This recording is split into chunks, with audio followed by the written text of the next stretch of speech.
Trois artistes, trois sensibilités, un frère au milieu de deux sœurs réunies dans une même aventure musicale, l'aventure Abraham Réunion. Clélia Abraham au piano, Zachary Abraham à la contrebasse et Cynthia Abraham au chant et aux percussions. Bonsoir à tous les trois. Bonsoir. Votre nouvel album de jazz créole s'appelle Jardin en nous, littéralement notre jardin. Un dialogue musical métissé entre le jazz et les rythmes caribéens pour raconter les mémoires créoles et inviter à la fête, un peu comme jour de fête. Un de vos derniers titres, un petit extrait et on revient vers vous.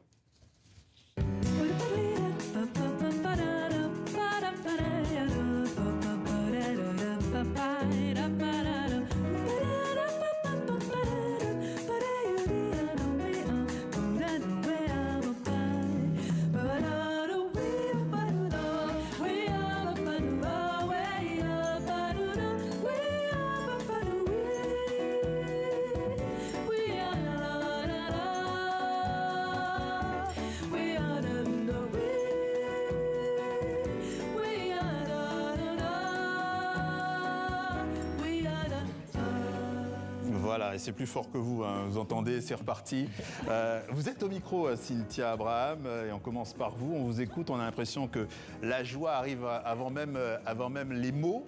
Une voix qui rit, qui danse, qui rebondit, c'est une philosophie. Est-ce que c'est ce que vous envisagez dans votre métier de chanteuse? C'est comme ça que vous l'envisagez, ce métier? Oui, je crois que la musique, c'est quelque chose qui apporte de la joie dans la vie. C'est malgré les hauts et les bas de l'existence. Hein. Je trouve que c'est vital. En tout cas, pour moi, c'est vital. Et vous pensez votre voix comme un instrument de percussion? Oui, alors moi, j'ai toujours abordé la voix comme n'importe quel autre instrument. C'est-à-dire que, bien sûr, il y a les mots, la parole, qui font que c'est un instrument très particulier. Mais je me définis plus comme une vocaliste, c'est-à-dire que j'aime faire les mélodies aussi sans parole, pouvoir imiter la percussion avec ma voix, mon corps d'ailleurs aussi. Et voilà, c'est quelque chose que j'aime explorer. Zachary, vous êtes l'aîné. Oui. Et votre contrebasse donne souvent la sensation de tenir toute la maison musicale. Vous êtes un peu la colonne vertébrale du groupe? C'est vrai que la contrebasse, c'est un peu l'édifice sur lequel on s'appuie. Et c'est celui qui fait le lien entre la percussion et l'harmonie. Donc voilà, je suis là pour asseoir tout ça. Vous confirmez? Oui, carrément, c'est le pilier. Et vous êtes au piano? Oui, tout à fait. Et donc pour vous, c'est aussi, vous accompagnez tout ça, forcément? Oui, mais je suis plus... j'arrive un peu, je sais pas comment dire, je survole un peu plus que la contrebasse dans mon rôle, quoi.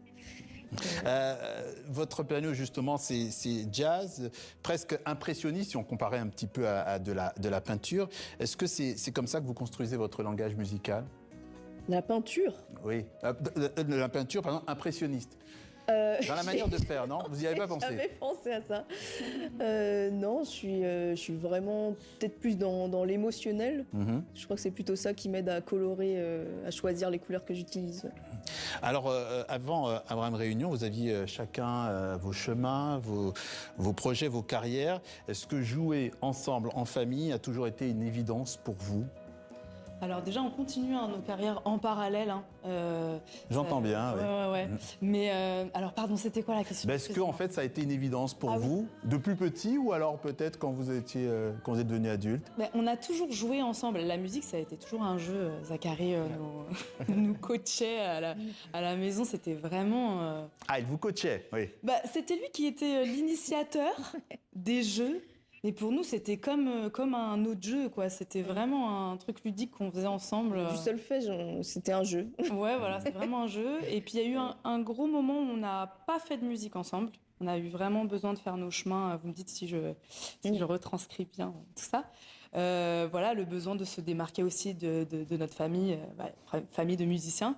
Et d'exister par soi-même. Voilà, je pense que c'était bien de le faire. Et à un moment... paf, quand tout le monde s'est senti prêt et prête à se rejoindre, voilà, ça a convergé et Abraham Réunion. Et aussi musicalement, c'est un moment aussi où on se rapprochait de nos racines paternelles de Guadeloupe. Et ça avait aussi un sens de se retrouver autour de cette musique. On se comprend plus facilement ou plus vite quand on est frères et sœurs? Oui. Je pense. En tout Et cas, on ose dire justement à l'autre quand ça ne va pas, par exemple. Oui, aussi. Ouais. Dans votre musique, il y a le jazz moderne, du gros-ca guadeloupéen, du mayola réunionnais, les couleurs sud-américaines, et aussi cette motivation de trouver cette alchimie. Dans votre dernier album, il y a un titre qui s'appelle Bâtard Cité, Jardin, Poème, avec le poète réunionnais Daniel Waro. On regarde et on revient.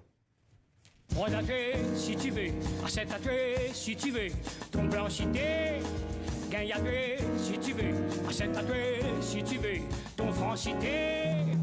À mon n'a pas besoin de rôder, à mon faible mon qualité, ça a été pas du coup la terre, somme toute mon bâtard cité. À mon n'a pas besoin de rôder, à mon grand blanc mon qualité, ça a été pas du coup la terre, somme toute mon rayonnalité. Ça a été pas du coup la terre, somme toute mon bâtard cité. Alors la poésie créole et des ponts entre la Caraïbe, l'océan Indien, un peu aussi d'Afrique forcément. Ce titre avec Daniel Waro, vous l'avez réarrangé, vous y teniez. Hein. Oui. Oui. On tenait à cette collaboration avec Daniel Waro tout court. Et puis après, on a choisi ce morceau parce que c'est un des titres emblématiques de Daniel et qu'il parle d'un sujet qui nous touche. Évidemment, voilà, le fait d'être fier, d'être bâtard, d'être multiple. Voilà. Ouais. L'interview ça se termine malheureusement. Un mot, vous êtes nommé aux victoires de la musique jazz. Hein. Tout à fait. Ça sera jeudi prochain. C'est ça. Bon, voilà. Merci beaucoup à vous trois. On rappelle donc cet album, Jardin en nous, qui est sorti en février dernier. Pour ceux et celles qui seront en France cet été, ils pourront vous applaudir à l'Alonde Jazz Festival le 1er août. C'est dans le Var, dans le sud de la France. Merci à vous trois d'être passés par le journal Afrique de TV5 Monde.